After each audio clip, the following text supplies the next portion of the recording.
here we go again. 2 weeks on, we've had these talks, internal talks, and lo and behold, Lando has decided to take accountability for his actions.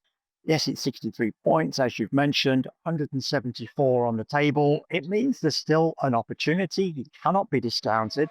Fernando Alonso said that.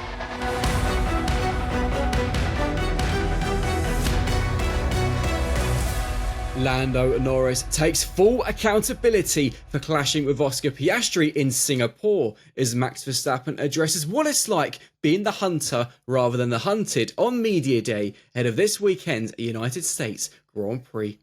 From Racing News 365, my name is Nick Golding, and I'm delighted to be joined as always by lead editor Ian Parks, who is quite clearly at Austin, Texas, at the Circuit of the Americas for this weekend's US Grand Prix. Ian, a very cool background behind you, I've got to be said, and we need to start with the McLarens because Oscar and Lando had, well, a bit of a rodeo, it's fair to say, in Singapore, of course. To very quickly give a reminder of it, thank you very much.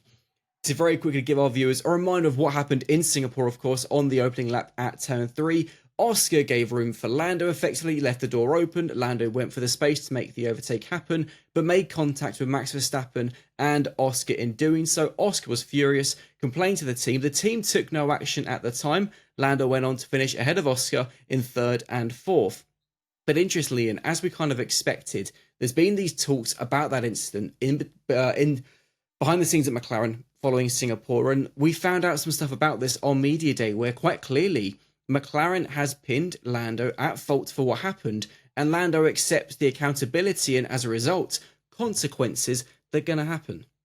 Consequences that we do not know the extent of because both drivers were asked and neither one obviously offered an answer in reply. Yeah, quite another climb down by Lando Norris. We've been here before, haven't we, after the Austrian Grand Prix of last year, where he and Max Verstappen went wheel to wheel, of course, and Lando was very bullish after that Grand Prix, quite adamant he was in the right, that he'd done nothing wrong. A few days later, heading into the British Grand Prix, after he'd had a telephone call with Max, it was all Lando basically taking it all on himself and really putting himself to blame for everything. Not everything, but pretty much for the most part that took place back then. And I felt that particular point last season, that was a major turning point for Lando Norris in his title battle with Max Verstappen, that he was never quite the same driver after, despite some of the incidents that we later saw in the season. Here, of course, at the Circuit of the Americas, and of course, fast forward 1 week on to the Mexico City Grand Prix. 1 year on, here we are at the Circuit of the Americas. It's not quite the same degree of climb down, but nevertheless, we had Lando, of course, feeling very bullish after the Singapore Grand Prix and the incident there. As you pointed out, Nick, him stating, look, I was going for a gap. I'd do it again, you know. And you've got to think as well, the FIA investigated, no action taken. McLaren investigated pretty much quickly themselves, and they said no action to be taken, that as far as they were concerned, at that particular point in time, Lando did not have to give the place back to Oscar, as Oscar was suggesting should be the way, given these FIA rules that exist. Well, here we go again. 1 week on, or 2 weeks on, we've had these talks, internal talks, and lo and behold, Lando has decided to take accountability for his actions. But as you say, what are the consequences? Only time will tell, Nick. Maybe that's the phrase. Is something going to play out over the course of these 6 Grand Prix? Should there be a similar situation? We'll have to wait and see, because right now, you've got to think that Oscar must be feeling pretty good about himself. I did ask Oscar specifically whether he felt there was any favoritism inside McLaren. And as far as he was concerned, he was pretty confident after all these talks now that have taken place, that was absolutely not the case, that he and Lando were on an equal footing. And that's the way it's going to be for the remaining 6 races going forward. And of course, with 6 races remaining, it's worth pointing out this weekend in Texas is a sprint weekend, so don't forget that there is 2 races at the Circuit of the Americas. Of course, Oscar leads the title race by 22 points from Lando, with Max Verstappen at 63 points adrift. Max is very much, Ian, the hunter in this title fight, rather than the hunted, a position he's become so used to in recent years. And you happened to ask him in the second press conference, which also featured Lewis Hamilton of all people, what it's like, this different outlook on not being the hunted, but actually being the hunter for a change. It was a very relaxed Max Verstappen, just really taking everything in his stride. He obviously feels that the gap at this stage of the season is going to be a very difficult one to overhaul. And yes, of course it is. We know that. We're not stupid. We can read the mathematical situation. Yes, it's 63 points, as you've mentioned, 174 on the table. It means there's still an opportunity. He cannot be discounted. Fernando Alonso said that in the previous FIA press conference that preceded both Max and Lewis being in the one that followed. So you've got to feel that Max is just going to go into each and every race and see what happens, see what unfolds. And if he comes out of it so much the better off again, as we've seen over these past 3 Grand Prix, and the fact he's taken 41 points out of Oscar Piastri's lead, which is quite some going, by the way. And you've got to feel if we repeated that over the next 3 Grand Prix, boy, would we then have a lot to talk about. But right now, Max is feeling good. He's good with the car beneath him. He's in a good situation. Yes, would he rather be the hunted? Quite obviously, because that would be him in the ascendancy, in the lead of this championship, more on the point of being a 5-time world champion than the current position he's in, where, yes, he's had an awful lot of ground to make up, as we've seen so far over these past few Grand Prix. But there's still an awful lot of ground still to make up. There's still a lot to unfold that could unfold. And we've got a sprint weekend here at the Circuit of the Americas. Who knows what that might yield? It's a good circuit for the sprint. We saw that last year. There were good overtaking opportunities around this track. So it's going to be a fascinating one all round. We're going to have beautiful hot temperatures. The heat hazard has been declared. The drivers do have the choice as to whether or not they would like to wear their cooling vests. Polarizing was a word that Alex Albon used to describe the difference in the 2 camps, old school versus new school, with regard to the feel about this cooling vest and as to the driver's particular preferences around it. Very different interpretation. But yes, overall, it should be a weekend to savour, I feel, because this circuit generally lends itself to good action.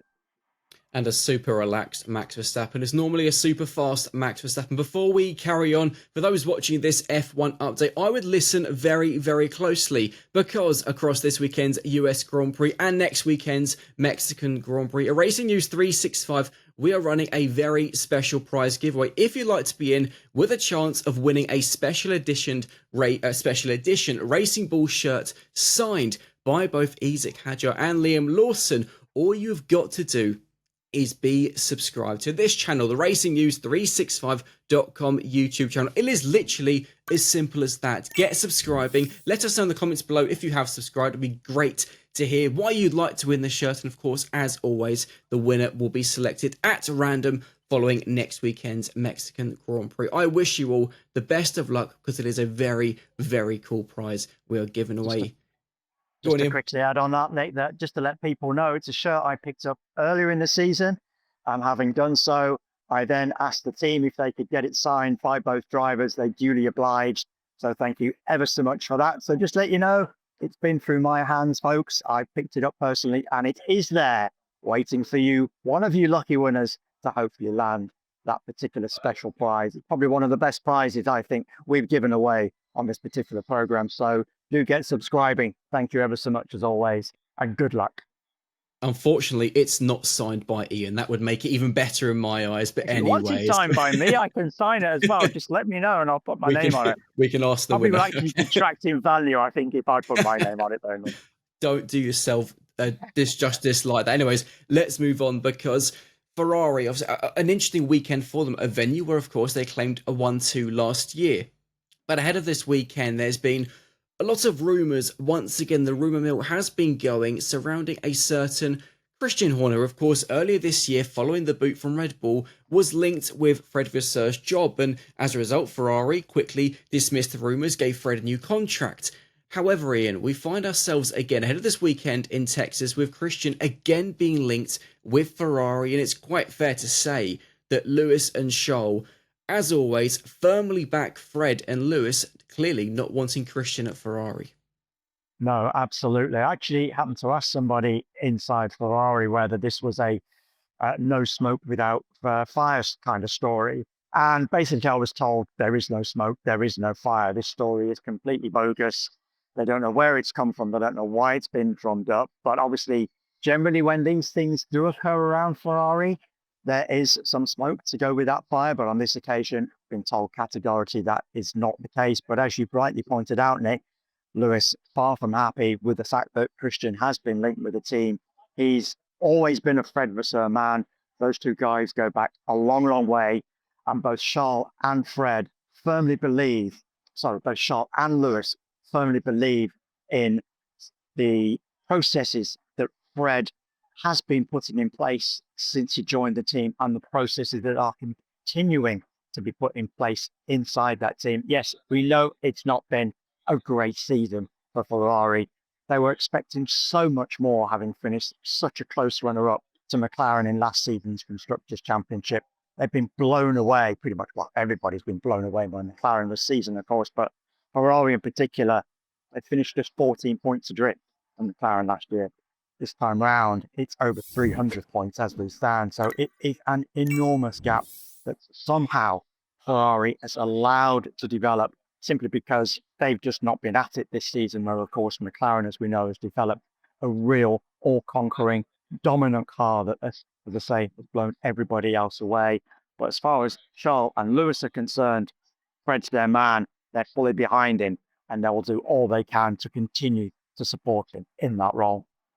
Another interesting story from today, which I'll quickly mention before we move on to our final talking point, is Isack Hadjar, who throughout this season obviously been linked with a move to Red Bull for 2026, potentially even for this year to replace Yuki Tsunoda. He's been insistent throughout this season that he wants to remain at Racing Bull, see out the year before hopefully going on to Red Bull, where it's his dream to be. Interestingly, he was asked if you were handed the contract and announced for the Red Bull seat alongside Max at 2026, would you take the spot instead of Yuki alongside Max for the final few races? And he said effectively, yes, that's the one condition where he would agree to stepping up to Red Bull before the end of this year. Very interesting.